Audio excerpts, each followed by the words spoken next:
My name is Armand, and I am one of the co-founders of Creators.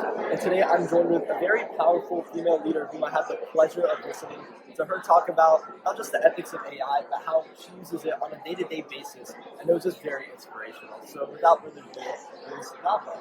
Hi, So how are you today? I'm doing great. Glad to be here. Thank you. And so what brings you to Tech? Well, I came here many years ago and I saw so many amazing tech startups. I think Lyft was like a little startup at that time in one of the booths. And then today you know where Lyft is. And I always wanted to come back to TechCrunch. I came back in multiple years just to watch potentially little companies that someday are going to be the next Airbnb or the next Lyft or the next Uber. So I think this place feels like hope. Feels like anything is possible. And then the chance to be at this women's breakfast where so many female startup founders, so many hopeful female leaders are here. A chance to talk to them is an honor. That's very nice to hear.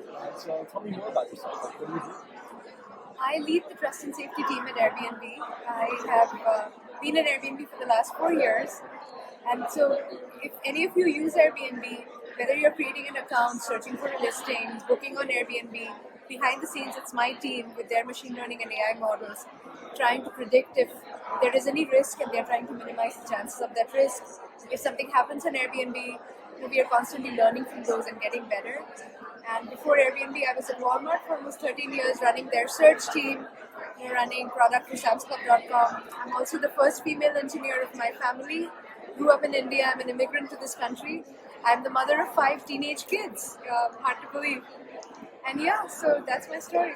That's really inspirational, and I mean, I know me and my family, we use Airbnb a lot, so I really appreciate everything that you guys do. And the last question I have for you today is, what is some advice that you wish to tell your younger self? I think I worried a lot about a couple of things. I worried a lot about rejection.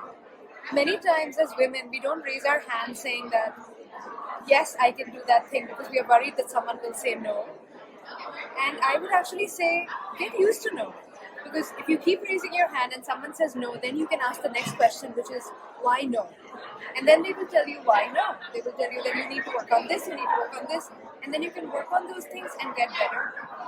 And then the other fear that we have, especially as we grow older, is the fear of regression, which is you've done a job for a really long time, you desperately want to change, but you're worried about doing a change and then having to start from scratch again, which is regressing from the success that you think you've already achieved in your current role. But that success may be killing you. You may not love your job anymore. You may just desperately want to change. So don't fear regression because life is not meant to be linear. You're not meant to just grow like this. Growth often is zigzag. So it's okay to feel like I'm moving flat or I'm going down a bit because it will energize you. It will spark new learning thoughts in your head and you will ultimately grow the way you're meant to be. Thank you so much. I learned from that. That was great advice.